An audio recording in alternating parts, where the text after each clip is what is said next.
सो मैं अगली कहानी ते भी आवांगा और मृग जात का क्या पर मैंने मृग दिख रहा था मुझे ठीक है कितने हाँ एक मृग मृग बैठा हुआ है, दैट्स राइट।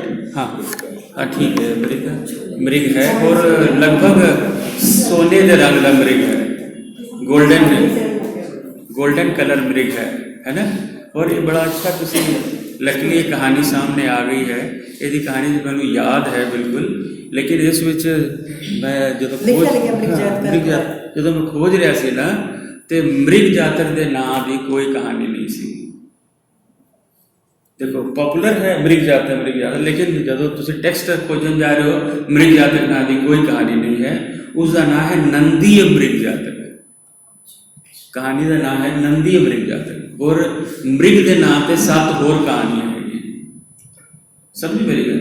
हम जातक अठ कथा की अपनी ट्रेजिडी रही है कि इसनों कई बार कंपाइलेशन होया, एडिटिंग यदि कई बार हुई है ना, इस करके हो सकता है वो नाम चेंज हो गया हो। बट एनीवे चूँकि बार बार ये कंपाइल हुई हैगी, इस करके ये मिसटेक्स हो सकती है ना। ये मतलब सोने का जोड़ा मृग है ना, ये भगवान बुद्ध का एक जन्म दिखा रहे हैं ट्रेडिशनली, जो जातक अठ कथाओं इस तरह दसिया गया। बट मेरे ख्याल नाल वो जन्म नहीं है, वह भी मैं तुम्हें दिखाना भी वो की मैनेजमेंट की केड़ी केस स्टडी हैगी। हुण पहला तुहानूं दसां भी ये वर्तमान कथा की हैगी है ना, क्योंकि प्रोसैस में यही आता जो किताब लिखी गई है तुसीं पढ़ोगे, पहला वर्तमान कथा फिर अतीत कथा। ठीक है, हुण इसकी वर्तमान कथा नाल रिलेटेड है देवदत्त है ना। देवदत्त जिहड़ा है ये मासी का मुंडा सीगा, भगवान बुद्ध के मासी का मुंडा सीगा है ना। लेकिन दोनों च बड़ी कंपीटीशन सीगी और देवदत्त नूं हमेशा बुद्ध बारे या सिद्धार्थ के बचपन का नाम सी, सिद्धार्थ के नाल हमेशा खोर रहिंदा सी, कंपीटीशन है ना, और किसी तरह वो उन्होंने नीचा दिखाना चाहता सीगा। एग्रीड। और ये जरा जो गौतम बुद्ध ने अपना कारोबार छोड़ दिता, सिद्धार्थ ने यशोधरा ने छोड़ दिता, बेटे राहुल ने छोड़ दिता, छोड़ के संन्यास ले लिया, जंगल च आके तपस्या करते रहे और बाद में 7-8 साल बाद उन्होंने ज्ञान प्राप्ति हुई, जोड़ा सब तुम जानते हो, मैं वो बारे ज़्यादा नहीं दसागा। जो ज्ञान प्राप्ति होने तो बाद फिर उन्होंने अपना पंथ शुरू किया, जिस तरह नानक ने किया अपना पंथ, उस तरह बुद्ध ने अपना पंथ किया। बुद्धम शरणम गच्छामि, संघम शरणम गच्छामि, धम्मम शरणम गच्छामि। इस तरह की जी उस समय की हालात सीगे हिंदुस्तान के, वो बहुत ही नाजुक हालात सीगे, हिंसा बहुत ज़्यादा सीगी, लोग आपस में मार काट करते रहते सी, राजा ही आपस में लड़ते रहते सी, शूदर सीगे, चंडाल सीगे, ब्राह्मण किसी को नेड़े नहीं से लगन देते। ऑल सब प्रॉब्लम्स ऐसी गया। इस करके भगवान बुद्ध ने जड़ा पंथ चलाया उस विच ये सीगा कि सब बराबर है ना, और संघ की स्थापना की थी। संघ मतलब उत्थे भिक्षु आ जाएंगे, भिक्षुणियाँ आ जाएंगी और साधना करेंगे है ना। कोई समाज के ऊपर बोझ नहीं पाएगा, एक बार जाके मंगेंगे, जो मिल जाएगा उस नाल संतोष करेंगे और ब्रह्मचर्य रखते हुए वो साधना करेंगे। This was the concept. और जो उन्होंने उपदेश देते हैं कि 4 आर्य सत्य, 8 फोल्ड पाथ, अष्टांगिक मार्ग, ये सब के बारे तुसी अलग तो पढ़ लेना। मैनेजमेंट नाले का कोई खास मैं लिंक नहीं करता, मैं इसनों रिलीजन की किताब ही नहीं मनता है ना, क्योंकि ये कोई अगर किसी को कहे कि भाई थोड़ा आचरण अच्छा होवे है ना, अच्छा मिठा बोलो, तो ये कोई धर्म तो नहीं है भाई, लेकिन ये सब का धर्म होना चाहिए। इट इज़ ए कॉमन है ना। वो सारे महापुरुष उस तरह कहेंगे, चाहे वो क्रिश्चियन हो या जैनी हो या बुद्धिज्म, हर इस करके बुद्ध जड़ा हैगा देखा जाए तो किसी धर्म की गल नहीं कर रहा हैगा, वो आचरण पर जोर दे रहा हैगा। कथावां विच भी आचरण ही आएगा, किसी नाल बैर ना पालो है ना। ये चीज़ जड़ी हैगी ये धर्म नालों ज़्यादा आचरण से आपका माइंड या आपकी सैटिंग से ज़्यादा डिपेंडेंट है। सो इस कहानी में जोड़ा है, जोड़ा ये तुहानूं नंदी मृग जातक की जी मैं कहानी कह रहा, वो जोड़ा सोने का हरिण दिखाया गया है उसका नाम नंदी हैगा है ना। और उसको इन्हों के हिसाब नाल दिखाया गया कि वो बुद्ध का पुराना जन्म सीगा, लेकिन ਜਿਹੜਾ ਕਹਾਣੀ ਵਰਤਮਾਨ ਵਿੱਚ ਆਉਂਦੀ ਹੈਗੀ ਉਸ 'ਚ ਇਹ ਆਉਂਦਾ ਹੈ ਕਿ ਦੇਵਦੱਤ ਉਹਦਾ ਜਿਹੜਾ ਭਰਾ ਸੀਗਾ ਉਹ ਵੀ ਜਦੋਂ ਬੁੱਧ ਨੇ ਆਪਣਾ ਧਰਮ ਚਲਾਇਆ ਉਸਨੇ ਆਪਣਾ ਵੀ ਧਰਮ ਚਲਾ ਲਿਆ, ਅਲੱਗ ਪੈਰਲਲ ਧਰਮ ਚਲਾ ਲਿਆ। ਪਹਿਲਾਂ ਤਾਂ ਬੁੱਧ ਕੋਲ ਹੀ ਰਹਿੰਦਾ ਰਿਹਾ, ਸਾਰੀ ਸਿੱਖਿਆ ਟ੍ਰੇਨਿੰਗ ਸਭ ਬੁੱਧ ਕੋਲ ਹੀ ਲਈ, ਸਾਧਨਾ ਦੀ ਸਭ ਪद्धति ਉਹਨੂੰ ਪਤਾ ਲੱਗ ਗਈ। ਉਸ ਤੋਂ ਬਾਅਦ ਉਹਨੇ ਆਪਣਾ ਪੈਰਲਲ ਆਰਗੇਨਾਈਜੇਸ਼ਨ ਸ਼ੁਰੂ ਕਰ ਦਿੱਤਾ ਔਰ ਸ਼ੁਰੂ ਕਰਕੇ ਉਸਨੇ ਸਾਂਠ-ਗਾਂਠ ਕੀਤੀ। ਜਿਹੜਾ ਬਿੰਬੀਸਾਰ ਦਾ ਬੇਟਾ ਸੀਗਾ ਅਜਾਤਸ਼ਤਰੂ, ਤਦ ਤੱਕ ਬਿੰਬੀਸਾਰ ਮਰ ਗਿਆ ਸੀ, ਅਜਾਤਸ਼ਤਰੂ ਪਾਵਰ 'ਚ ਆ ਗਿਆ। ਅਜਾਤਸ਼ਤਰੂ ਨੂੰ ਆਪਣੇ ਫੇਵਰ 'ਚ ਲੈ ਕੇ ਉਸਨੇ ਆਪਣਾ ਅਲੱਗ ਫਸਟ ਕਲਾਸ ਬਣਵਾਇਆ। ਉੱਥੇ ਖਾਣਾ ਪੀਣਾ ਸਭ ਰਾਜ ਮਹਿਲ ਤੋਂ ਆਉਂਦਾ ਸੀਗਾ, ਟੋਟਲ ਫੈਸਿਲਿਟੀਜ਼ ਸੀਗੀਆਂ। ਔਰ ਲੋਕੀ ਉਹ ਬੁੱਧ ਦੇ ਉਹਨੂੰ ਜਿਹੜੇ ਮੌਂਕ ਸੀਗੇ ਉਹਨਾਂ ਸਭ ਨੂੰ ਡਾਈਵਰਟ ਕਰ ਦਿੱਤਾ ਵੀ ਮੇਰੇ ਇਹਦੇ 'ਚ ਆਓ, ਸਾਰੀ ਫੈਸਿਲਿਟੀ ਸੀਗਾ। ਉੱਥੇ ਭੀਖ ਮੰਗ ਕੇ ਜ਼ਰੂਰੀ ਖਾਣਾ, ਫਟੇ ਕੱਪੜੇ ਪਾਉਂਦੇ ਹੋ ਹੈ ਨਾ, ਹੋਰ ਕਰਨਾ ਕੁਛ ਨਹੀਂ, ਤੁਸੀਂ ਇੱਥੇ ਸਭ ਕੁਝ ਸਰਕਾਰੀ ਆ ਰਿਹਾ ਹੈਗਾ। ਇਸ ਤਰ੍ਹਾਂ ਕਰਕੇ ਉਸਨੇ ਕਾਫੀ ਪ੍ਰਲੋਭਨ ਦੇ ਕੇ ਸਟਾਰਟ ਕੀਤਾ। ਕੁਛ ਦਿਨ ਚੱਲਿਆ ਲੇਕਿਨ ਫਿਰ ਉਸਨੂੰ ਲੱਗਿਆ ਕਿ ਇਹ ਮੇਰੇ ਕੋਲ ਨਹੀਂ ਹੋਏਗਾ, ਕਿ ਬਿਕੋਜ਼ ਉਹ ਆਦਮੀ ਜੇਲਸ ਸੀਗਾ ਹੈ ਨਾ, ਉਹ ਤੇ ਧਰਮਾਤਮਾ ਸੀ ਨਹੀਂ। ਇਸ ਕਰਕੇ ਲੋਕਾਂ ਨੂੰ ਉਸਦਾ ਜਲਦੀ ਪਤਾ ਲੱਗ ਗਿਆ ਔਰ ਉਸ ਦੀ ਖੁੰਦਕ ਕੱਢਣ ਵਾਸਤੇ ਉਸਨੇ ਬੁੱਧ ਨੂੰ ਮਰਵਾਉਣਾ ਚਾਹਿਆ। 4-5 ਵਾਰ ਉਸਨੇ ਅਟੈਂਪਟ ਕੀਤਾ ਹੈਗਾ ਬੁੱਧ ਨੂੰ ਮਰਵਾਉਣ ਦੇ, ਲੇਕਿਨ ਉਹ ਸਫਲ ਨਹੀਂ ਹੋਇਆ। ਲੇਕਿਨ ਜਿਹੜੇ ਮੌਂਕ ਸੀਗੇ ਉਹ ਤਾਂ ਜਾ ਕੇ ਸ਼ਾਸਤਾ ਨੂੰ ਕਹਿੰਦੇ ਸੀ, ਸ਼ਾਸਤਾ ਬੁੱਧ ਨੂੰ ਕਹਿੰਦੇ ਸੀ। ਜਦੋਂ ਧਰਮ ਸਭਾ ਚੱਲਦੀ ਸੀਗੀ ਤੇ ਉਹ ਕਹਿਣਗੇ ਨਾ ਭਈ ਕੱਲ ਤੁਹਾਡੇ ਤੇ ਉਹ ਤੀਰਾਂ ਧਨ ਭੇਜ ਦਿੱਤੇ ਹੈ ਨਾ, ਸੁਪਾਰੀ ਦੇ ਕੇ ਬੰਦੇ ਤੁਹਾਨੂੰ ਮਾਰਨ ਵਾਸਤੇ, ਤੁਸੀਂ ਇੱਥੇ ਬਹਿ ਕੇ ਧਰਮ ਦੇਸ਼ਨਾ ਕਰ ਰਹੇ ਹੋ ਤੇ ਬਈ ਕੱਲ ਫਿਰ ਹੋ ਜਾਏਗਾ, ਅਸੀਂ ਤਾਂ ਬਰਬਾਦ ਹੋ ਗਏ, ਤੁਸੀਂ ਨਹੀਂ ਰਹੋਗੇ ਅਸੀਂ ਕਿੱਧਰ ਜਾਵਾਂਗੇ। ਸਮਝੋ ਮੇਰੀ ਗੱਲ। ਇਸ ਤਰ੍ਹਾਂ ਦੀ ਇੱਕ ਇਨਸਟੈਬਿਲਿਟੀ ਜਿਹੜੀ ਮਾਈਂਡ ਵਿੱਚ ਉਹਨਾਂ ਦੇ ਸੀਗੀ। ਔਰ ਜਦੋਂ ਵੀ ਬੁੱਧ ਨਾਲ ਇਹ ਗੱਲ ਕਰਨ ਉਹ ਕਹਿਣ ਕਿ ਕੁਛ ਨਹੀਂ ਹੋਏਗਾ, ਇਹ ਦੇਵਦੱਤ ਪਹਿਲਾਂ ਵੀ ਇੱਦਾਂ ਕਰਦਾ ਰਿਹਾ। ਹੁਣ ਉਸ ਸਾਈਕੋਲੋਜੀ ਤੇ ਉਹ ਕੰਮ ਕਰ ਰਹੇ ਨੇ, ਉਸ ਦੀ ਭਿਕਸ਼ੂਆਂ ਦੀ ਸਾਈਕੋਲੋਜੀ ਨੂੰ ਠੀਕ ਕਰਨ ਵਾਸਤੇ, ਉਹਨਾਂ ਦਾ ਡਰ ਦੂਰ ਕਰਨ ਵਾਸਤੇ ਉਹ ਇਸ ਤਰ੍ਹਾਂ ਦੀ ਕਹਾਣੀਆਂ ਅਤੀਤ ਕਥਾ ਵਿੱਚ ਸੁਣਾਉਂਦੇ ਸੀ। ਔਰ ਉਹਦੇ 'ਚੋਂ ਨੰਦੀ ਮ੍ਰਿਗ ਇੱਕ ਕਹਾਣੀ ਹੈਗੀ, ਕੁਛ ਨਹੀਂ ਤੇ ਇੱਦਾਂ ਦੀ 50 ਕਹਾਣੀਆਂ ਹੋਣਗੀਆਂ ਜਿਸ ਵਿੱਚ ਦੇਵਦੱਤ ਆਇਆ ਹੈਗਾ। ਹਰ ਵਾਰ ਦੇਵਦੱਤ ਹੈ ਨਾ, ਕਈ ਵਾਰ ਤਾਂ ਲੋਕ ਕਹਿੰਦੇ ਨੇ ਵੀ ਇਹ ਵਿਲਨ ਜਿਹੜਾ ਹੈ ਦੇਵਦੱਤ, ਇਹਦਾ ਮਤਲਬ ਬੁੱਧ ਦੇ ਪਿੱਛੇ ਕਿੰਨੇ ਜਨਮਾਂ ਤੋਂ ਲੱਗਿਆ ਹੋਇਆ ਵੀ ਪਹਿਲਾਂ ਤੁਸੀਂ ਹਿਰਨ ਹੁੰਦੇ ਸੀ। ਇੰਨਾ ਸਤੂਪ ਵੀ ਬਣਿਆ ਉੱਥੇ ਦੇਵਦੱਤ ਦਾ ਸਤੂਪ। ਉਹ ਤਾਂ ਮੈਂ ਕਹਿੰਦਾ ਕਿ ਅਗਰ ਤੁਸੀਂ ਇਸਨੂੰ ਪੁਰਾਣੇ ਜਨਮ ਦੀ ਕਹਾਣੀ ਕਹੋਗੇ, ਇਹਦਾ ਮਤਲਬ ਹਰ ਦੇਖੋ ਜਾਤਕ ਕਥਾ ਵਿੱਚ ਜਿੱਥੇ ਹੁਣ ਛਿਦੰਤ ਸੀਗਾ, ਛਿਦੰਤ ਦਾ ਜਿਹੜਾ ਸੋਨੁੱਤਰ ਨਾਂ ਦਾ ਜਿਹੜਾ ਸ਼ਿਕਾਰੀ ਆਇਆ ਦੰਦ ਕੱਟਣ ਵਾਸਤੇ, ਉਹ ਵੀ ਦਿਖਾਇਆ ਕਿ ਉਹ ਦੇਵਦੱਤ ਸੀਗਾ। ਇਹਦਾ ਮਤਲਬ ਇਹ ਮੇਰੇ ਜੇ ਬੰਦਾ ਤੇ ਸਵਾਲ ਕਰੇ, ਇਹਦਾ ਮਤਲਬ ਅਜੀਬ ਗੱਲ ਹੈ ਵੀ ਤੁਹਾਡਾ ਜਿੱਥੇ ਵੀ ਤੁਹਾਡਾ ਜਨਮ ਹੁੰਦਾ ਉੱਥੇ ਦੇਵਦੱਤ ਇੱਕ ਵਿਲਨ ਦੇ ਰੂਪ 'ਚ ਆ ਜਾਂਦਾ ਹੈ।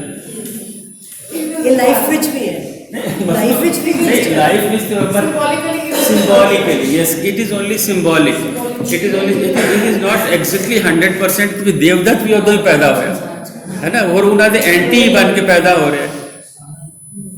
ਇਸ ਕਰਕੇ ਮੈਨੂੰ ਇਸ ਕਹਾਣੀਆਂ 'ਚ ਇਹ ਜਿਹੜੀ ਮੈਨੇਜਮੈਂਟ ਦੀ ਵਾਲੀ ਮੈਂ ਕਹਾਣੀ ਸਮਝਣ ਦਾ ਮੇਰਾ ਇੱਕ ਬਹੁਤ ਵੱਡਾ ਇਹ ਲੌਜਿਕ ਹੈਗਾ ਕਿ ਸਰ ਤੁਸੀਂ ਦੇਵਦੱਤ ਨੂੰ ਹਰ ਕਹਾਣੀ ਵਿੱਚ ਪਾ ਰਹੇ ਹੋ।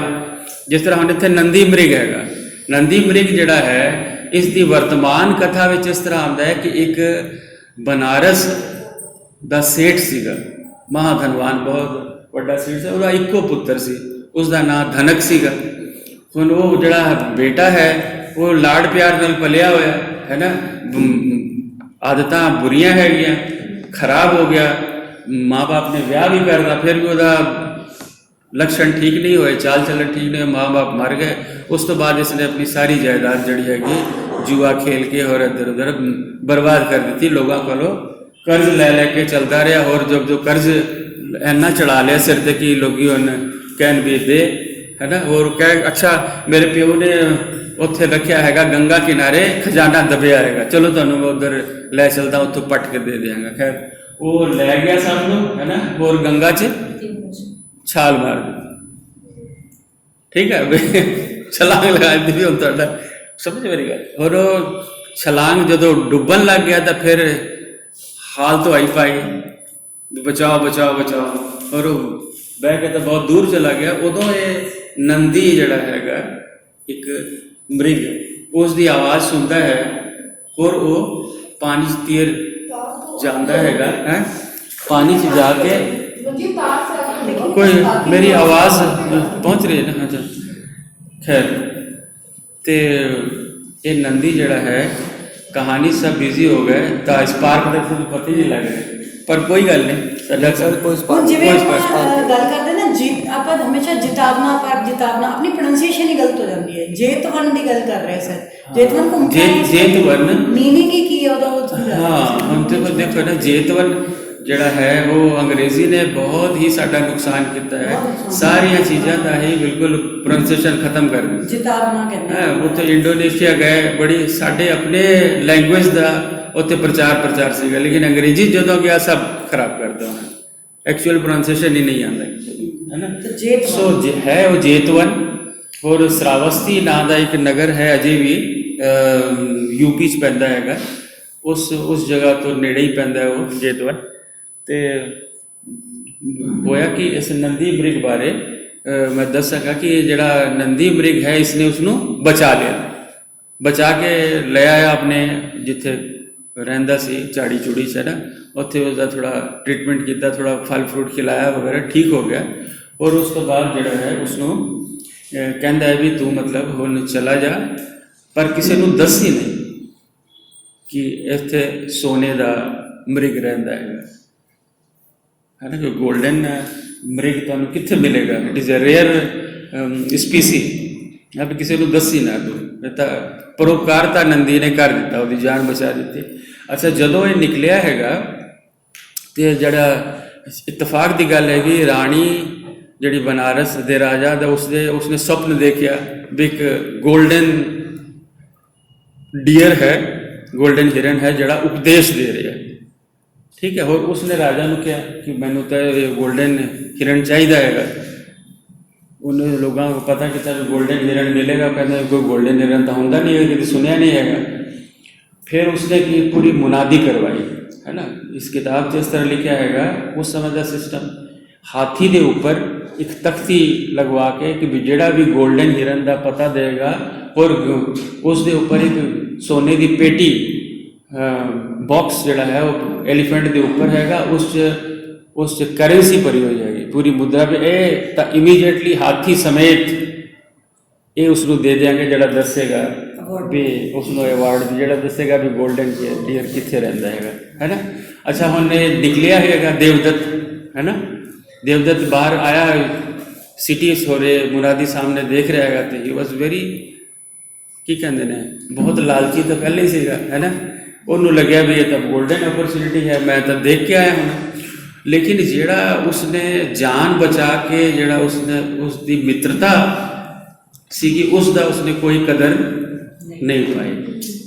ਤੁਰੰਤ ਉਸਨੇ ਧੋਖਾ ਦੇਤਾ ਔਰ ਉਹਨੂੰ ਕਹਿੰਦਾ ਕਿ ਮੈਂ ਦੱਸਾਂਗਾ, ਹੈ ਨਾ। ਇਹ ਸਭ ਤੋਂ ਮੇਰਾ ਹੋ ਗਿਆ, ਕਹਿੰਦਾ ਹਾਂ ਇਹ ਤਾਂ ਤੇਰਾ ਹੋ ਗਿਆ, ਹੋਰ ਵੀ ਤੈਨੂੰ ਬਹੁਤ ਕੁਝ ਮਿਲੇਗਾ, ਚੱਲ ਰਾਜਾ ਕੋਲ। ਰਾਜਾ ਨੇ ਕਿਹਾ ਕਿ ਤੂੰ ਦੱਸ, ਲੀਡ ਕਰ ਸਾਨੂੰ ਕਿਹੜੀ ਜਗ੍ਹਾ ਹੈ। ਆਪਣੇ ਸਭ ਸੈਨਾ ਵਗੈਰਾ ਲੈ ਕੇ, ਹੈ ਨਾ, ਉਸ ਜਗ੍ਹਾ ਨੂੰ ਜਾ ਕੇ ਘੇਰ ਲਿਆ ਜਿੱਥੇ ਗੋਲਡਨ ਡੀਅਰ ਸੀਗਾ।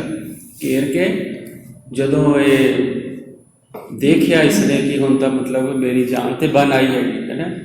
ਉਸਨੇ ਬੋਧਿਸੱਤਵ ਜਿਹੜਾ ਡੀਅਰ ਹੈ ਬੁੱਧ ਦਾ ਰੂਪ ਹੈਗਾ, ਉਸਨੇ ਦੇਖਿਆ ਵੀ ਰਾਜਾ ਜਿਸ ਜਗ੍ਹਾ ਤੇ ਹੈ ਉਸ ਜਗ੍ਹਾ ਗਿਆ, ਹੈ ਨਾ। ਹੋਰ ਉਸ ਜਗ੍ਹਾ ਉਹ ਦੱਸਦੇ ਹੈਗੇ ਵੀ ਆਦਮੀ ਦੀ ਆਵਾਜ਼ 'ਚ ਬੋਲਿਆ ਹੈਗਾ ਕਿ ਬਈ ਤੁਸੀਂ ਜਿਹੜਾ ਹੈ ਕਿਸ ਦੇ ਕਹਿਣ 'ਤੇ ਇਸ ਤਰ੍ਹਾਂ ਕੀਤਾ ਹੈਗਾ ਵੀ ਇਹ ਤਾਂ ਜਗ੍ਹਾ ਬਿਲਕੁਲ ਰਿਮੋਟ ਸੀ ਕਿ ਨੋਬਡੀ ਨਿਊ ਅਬਾਊਟ ਇਟ। ਇਹ ਕਿਸ ਤਰ੍ਹਾਂ ਉਸਨੇ ਦਿਖਾਇਆ ਵੀ ਉਹ ਜਿਹੜਾ ਬੰਦਾ ਖੜਾ ਹੈ ਉਸਨੇ ਹੈ। ਫਿਰ ਉਸ ਜਗ੍ਹਾ ਇੱਕ 3-4 ਗਾਥਾ ਆਉਂਦੀ ਹੈਗੀ। ਗਾਥਾ ਕੀ ਹੁੰਦੀ ਹੈ ਇਹ ਮੈਂ ਤੁਹਾਨੂੰ ਦੱਸ ਦਿੰਦਾ। ਗਾਥਾ ਇਜ਼ ਏ ਪੋਇਟੀਕਲ ਲਾਈਨ, ਕਪਲੇਟ ਜਿਸ ਤਰ੍ਹਾਂ ਹੁੰਦੇ ਨਾ, 2-4 ਲਾਈਨਾਂ ਦਾ ਇੱਕ ਕਵਿਤਾ, ਠੀਕ ਹੈ। ਹੁਣ ਜਾਤਕ 8 ਕਥਾ ਵਿੱਚ ਕੋਈ ਵੀ ਇਸ ਤਰ੍ਹਾਂ ਦੀ ਕਥਾ ਨਹੀਂ ਹੈਗੀ ਜਿਸ ਵਿੱਚ ਗਾਥਾ ਨਹੀਂ ਹੈਗੀ। ਹੁਣ ਗਾਥਾ ਜਿਹੜਾ ਕਹਿੰਦੇ ਹੈ ਕਿ ਇਹ ਗਾਥਾ ਹੀ ਬੁੱਧ ਨੇ ਬੋਲੀਆਂ। ਐਕਚੁਅਲ ਜਿਹੜਾ ਹੈ ਇਸ ਤਰ੍ਹਾਂ ਕਿਹਾ ਜਾਂਦਾ ਹੈ ਕਿ ਇਹ ਗਾਥਾ ਹੀ ਬੁੱਧ ਵਚਨ ਹੈ, ਬਾਕੀ ਜਿਹੜੀ ਕਹਾਣੀ ਉੱਪਰ ਬਣਾਈ ਗਈ ਹੈ ਇਹ ਬਾਅਦ ਵਿੱਚ ਲੋਕਾਂ ਨੇ ਬਣਾਈ। ਗੱਲ ਵੀ ਠੀਕ ਲੱਗਦੀ ਹੈ ਇਸ ਕਰਕੇ ਕਿਉਂਕਿ ਪੋਇਟਰੀ ਜਿਹੜੀ ਹੈ ਉਹ ਯਾਦ ਕਰਨੀ ਆਸਾਨ ਹੁੰਦੀ ਹੈ। ਪਹਿਲਾਂ ਮੈਂ ਤੁਹਾਨੂੰ ਦੱਸਿਆ ਵਰਬਲ ਟ੍ਰੈਡੀਸ਼ਨ ਸੀਗਾ, ਵਰਬਲ ਟ੍ਰੈਡੀਸ਼ਨ ਵਿੱਚ ਭਗਵਾਨ ਬੁੱਧ ਜਿਹੜੀ ਹੈ 2 ਲਾਈਨਾਂ ਗਾ ਕੇ ਦੱਸ ਦਿੰਦੇ ਹੋਣਗੇ, ਹੈ ਨਾ, ਉਹ ਲਿਖਿਆ ਵੀ ਹੈ ਗੇਪਨ ਕਿ ਇਹ ਗਾਇਆ ਜਾ ਸਕਦਾ ਹੈ। ਹੁਣ ਉਹ ਗਾਥਾ ਜਿਹੜੀ ਹੈ ਉਹ ਭਿਕਸ਼ੂ ਸੁਣ ਲੈਂਦੇ ਹੋਣਗੇ, ਯਾਦ ਕਰ ਲੈਂਦੇ ਹੋਣਗੇ, ਕਿਸੇ ਨੇ ਕੋਈ ਗਾਥਾ, ਕਿਸੇ ਨੇ ਕੋਈ ਗਾਥਾ, ਇੱਦਾਂ ਕਰਕੇ ਬਹੁਤ ਸਾਰੀਆਂ ਗਾਥਾਵਾਂ ਇਕੱਠੀਆਂ ਹੋ ਗਈਆਂ ਜਿਹੜੀਆਂ ਕਿ ਬਾਅਦ ਵਿੱਚ ਲੋਕਾਂ ਨੇ ਡਾਕੂਮੈਂਟ ਕੀਤੀਆਂ ਹੈਗੀਆਂ। So this was the process. Coming back to the story, ਉਸ 'ਚ ਉਹ ਗਾਥਾ ਕਹਿੰਦਾ ਹੈਗਾ, ਨੰਦੀ ਉਸਨੂੰ 2 ਗਾਥਾ ਕਹਿੰਦਾ ਹੈਗਾ ਕਿ ਜਿਸ ਨੂੰ ਮੈਂ ਬਚਾਇਆ, ਪਾਣੀ ਜਿਸ ਨੇ ਡੁੱਬ ਜਾਣਾ ਸੀਗਾ, ਔਰ ਇਸ ਨੂੰ ਮੈਂ ਬਚਾਇਆ ਔਰ ਉਸ ਦਾ ਮੈਨੂੰ ਇਹ ਰਿਵਾਰਡ ਮਿਲਿਆ ਹੈਗਾ। ਅੱਛਾ, ਰਾਜਾ ਬੜਾ ਕਹਿੰਦਾ ਵੀ ਇਹ ਤਾਂ ਬਹੁਤ ਹੀ ਵੱਡਾ ਮਿੱਤਰ ਦਰੋਹ ਹੈਗਾ, ਤੀਰ ਤਾਂ ਮੈਂ ਇਹਨੂੰ ਮਾਰਾਂ ਪਹਿਲਾਂ, ਹੈ ਨਾ, ਵੀ ਇਸ ਨੇ ਇੰਨਾ ਵੱਡਾ ਮਿੱਤਰ ਦਰੋਹ ਕੀਤਾ। ਫਿਰ ਉਹ ਨੰਦੀ ਕਹਿੰਦਾ ਹੈ ਕਿ ਨਹੀਂ, ਇਸ ਨੂੰ ਨਾ ਮਾਰੋ, ਇਹ ਤਾਂ ਲਾਲਚੀ ਆਦਮੀ ਹੈਗਾ, ਇਹਨੂੰ ਜੋ ਜੋ ਤੁਸੀਂ ਪ੍ਰੋਮਿਸ ਕੀਤਾ ਹੈਗਾ ਨਾ ਉਹ ਸਭ ਦੇ ਕੇ ਇਸ ਨੂੰ ਭੇਜ ਦਿਓ, ਹੈ ਨਾ, ਬਾਕੀ ਮੈਂ ਆ, ਮੇਰਾ ਤੁਸੀਂ ਜੋ ਕਰਨਾ ਚਾਹੋ ਕਰੋ, ਮਾਰਨਾ ਹੈ ਮਾਰੋ, ਰੱਖਣਾ ਹੈ ਰੱਖੋ, ਹੈ ਨਾ। ਫਿਰ ਉਹ ਕਹਿੰਦਾ ਵੀ ਚਲੋ ਮੈਂ ਤਾਂ ਰਾਣੀ ਵਾਸਤੇ ਆਇਆ ਸੀਗਾ, ਉਸਨੇ ਧਰਮ ਸੁਪਨਾ ਇਸ ਤਰ੍ਹਾਂ ਦੇਖਿਆ ਹੈਗਾ, ਸੁਪਨਾ 'ਚ ਤੁਸੀਂ ਧਰਮ ਉਪਦੇਸ਼ ਕਰ ਰਹੇ ਹੋ ਅਤੇ ਚਲੋ ਰਾਜ ਦਰਬਾਰ 'ਚ ਜਾ ਕੇ ਉਸਨੇ ਫਿਰ ਉਪਦੇਸ਼ ਕੀਤਾ ਹੈਗਾ। ਉਪਦੇਸ਼ ਵਿੱਚ ਜੋ ਵੀ ਉਪਦੇਸ਼ ਬੁੱਧ ਦੇ ਰਹੇ ਹੈਗੇ ਉਹੀ ਉਪਦੇਸ਼ ਇਹ ਦੇਗਾ, ਕਿਉਂਕਿ ਕੇਸ ਸਟੱਡੀ ਹੈ, ਮੈਂ ਤਾਂ ਆਪਣੇ ਉਪਦੇਸ਼ ਦਿਖਾਣੇ ਹੈਗੇ ਨਾ। ਹੁਣ ਬੋਧੀਸੱਤਵ ਜਿਹੜਾ ਹੈ ਉਹ ਬੁੱਧ ਦੇ ਉਪਦੇਸ਼ ਦੇ ਰਿਹਾ ਹੈਗਾ। ਸੋ ਮੈਨੇਜਮੈਂਟ ਦੀ ਪ੍ਰੋਬਲਮ ਵਰਤਮਾਨ ਕਥਾ ਵਿੱਚ ਕੀ ਆਈ, ਕੁਝ ਸਮਝ ਆਈ ਤੁਹਾਨੂੰ ਵੀ ਵਰਤਮਾਨ ਕਥਾ 'ਚ ਕੀ ਪ੍ਰੋਬਲਮ ਸੀ?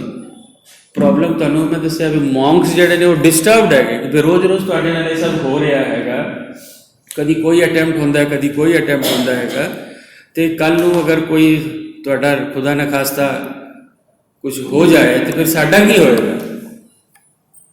ਯੂ ਰਿਮੈਂਬਰ, ਇਹ ਤਾਂ ਬੜੀ ਸੁਭਾਵਿਕ ਹੀ ਚੀਜ਼ ਹੈਗੀ ਨਾ। ਆਖਿਰ ਗੁਰੂ ਗੋਬਿੰਦ ਸਿੰਘ ਨੂੰ ਲੋਕਾਂ ਨੇ ਪੁੱਛਿਆ ਕਿ ਤੁਸੀਂ ਅਕਾਲ ਚਲਾਣਾ ਕਰ ਰਹੇ ਹੋ, ਹੁਣ ਤੁਹਾਡੇ ਬਾਅਦ ਸਾਡਾ ਕੀ ਹੋਏਗਾ? So this is the same psychology working there. Jetavan Vihar ਦੇ ਭਿਕਸ਼ੂ ਵੀ ਭਗਵਾਨ ਨੂੰ ਜਦੋਂ ਦੇਖਦੇ ਹੈ ਕਿ ਬਾਰ-ਬਾਰ ਇਹਨਾਂ 'ਤੇ ਅਟੈਂਪਟ ਹੋ ਰਹੇ ਹੈਗੇ, 1 ਅਟੈਂਪਟ 'ਚ ਬਚੇ, 2 ਅਟੈਂਪਟ 'ਚ ਬਚੇ, 4-5 ਅਟੈਂਪਟ ਹੋ ਗਏ, ਕੱਲ੍ਹ ਨੂੰ ਕੁਝ ਹੋ ਜਾਂਦਾ ਹੈ, ਇਹ ਜਿਹੜਾ ਮਨ 'ਚ ਉਹਨਾਂ ਦੇ ਸਾਈਕੋਲੋਜੀਕਲ ਫੀਅਰ ਹੈ, ਇਸ ਨੂੰ ਦੂਰ ਕਰਨ ਵਾਸਤੇ ਉਹ ਬਾਰ-ਬਾਰ ਇਹ ਕਹਿੰਦੇ ਕਿ ਮੈਨੂੰ ਕੁਝ ਨਹੀਂ ਹੋਏਗਾ, ਪਹਿਲਾਂ ਵੀ ਇਹ ਬੰਦਾ ਇਸ ਤਰ੍ਹਾਂ ਕਰਦਾ ਰਿਹਾ ਹੈਗਾ, ਇਸ ਕਰਕੇ ਕਹਾਣੀਆਂ ਹੈਗੀਆਂ। ਸੋ ਡੋਂਟ ਵਰੀ, ਇਹ ਕਹਿ ਕੇ ਬਾਰ-ਬਾਰ ਉਸ ਦਾ ਦੂਰ ਕਰਦੇ ਹੈਗੇ। ਔਰ ਇਹ ਅਤੀਤ ਕਥਾ ਜਿਹੜੀ ਹੈ ਉਸ 'ਚ ਜਿਹੜਾ ਹਿਊਮਨ ਕੁਆਲਿਟੀ ਦਿਖਾਈ ਗਈ ਹੈ, ਨੰਦੀ ਦੇ ਮਾਧਿਅਮ ਨਾਲ ਹਿਊਮਨ ਕੁਆਲਿਟੀ ਕੀ ਦਿਖਾਈ ਗਈ? ਇੱਕ ਤੁਹਾਡੇ ਨਾਲ ਬੈਰ ਕਰ ਰਿਹਾ, ਤੁਸੀਂ ਵੀ ਉਸ ਨੂੰ ਬੈਰ ਦੇ ਨਾਲ ਹੀ ਨਹੀਂ ਖਤਮ ਕਰ ਸਕਦੇ, ਵੈਰ ਨੂੰ ਵੈਰ ਨਾਲ ਨਹੀਂ ਖਤਮ ਕੀਤਾ ਜਾ ਸਕਦਾ। ਉਹ ਠੀਕ ਹੈ ਕਰ ਰਿਹਾ ਹੈਗਾ, ਉਹ ਤਾਂ ਲਾਲਚੀ ਆਦਮੀ ਹੈਗਾ, ਉਹਨੂੰ ਜੋ ਚਾਹੀਦਾ ਦਿਓ ਵੀ ਠੀਕ ਹੈ, ਉਹਦਾ ਲਾਲਚ ਖਤਮ ਹੋ ਜਾਏ, ਹੈ ਨਾ। ਲੇਕਿਨ ਅਗਰ ਉਸ ਨੂੰ ਮਾਰ ਦਿਓਗੇ ਤੀਰ ਨਾਲ ਤਾਂ ਉਸ ਦਾ ਕੋਈ ਬੁਰਾਈ ਜਿਹੜੀ ਹੈ ਉਹ ਮਿਟੇਗੀ ਨਹੀਂ, ਹੈ ਨਾ। ਤੇ ਇਹ ਕਹਾਣੀ ਇਸ ਤਰੀਕੇ ਨਾਲ। ਅੱਛਾ, ਕੁਝ ਗੱਲ ਬਣ ਰਹੀ ਜੋ ਮੈਂ ਦੱਸ ਰਿਹਾ ਜਾਂ ਐਵੇਂ ਹੀ ਸਭ मैंने ठीक लग रही है? कुछ सेंस, कुछ मतलब लग रहा है भी एक फाइन आर्ट्स ਦੇ ਨਾਲ ਰਿਲੇਟਡ ਹੈ। ਹੁਣ ਜੋ ਵੀ ਆਰਟਿਸਟ ਜਿਸਨੇ ਨੰਦੀ ਮ੍ਰਿਗ ਦਾ ਬਣਾਇਆ ਹੋਏਗਾ ਉਸ ਦੇ ਦਿਲ 'ਚ ਇਸ ਦਾ ਬੜਾ ਅਸਰ ਪਿਆ ਹੋਏਗਾ, ਬੜਾ ਡੂੰਘਾ ਅਸਰ ਪਿਆ ਹੋਏਗਾ ਕਿ ਜਿਹੜਾ ਨੰਦੀ ਦਾ ਜਿਹੜਾ ਕੈਰੈਕਟਰ ਹੈ ਉਸਨੇ माने क्षमा ਕੀਤਾ, ਉਸਨੇ ਫॉरगिवनेस ਜਿਹੜਾ क्षमा ਕਰਨ ਦਾ ਜਿਹੜਾ ਹੈ ਉਸਨੇ ਸੌਰੀ हाँ।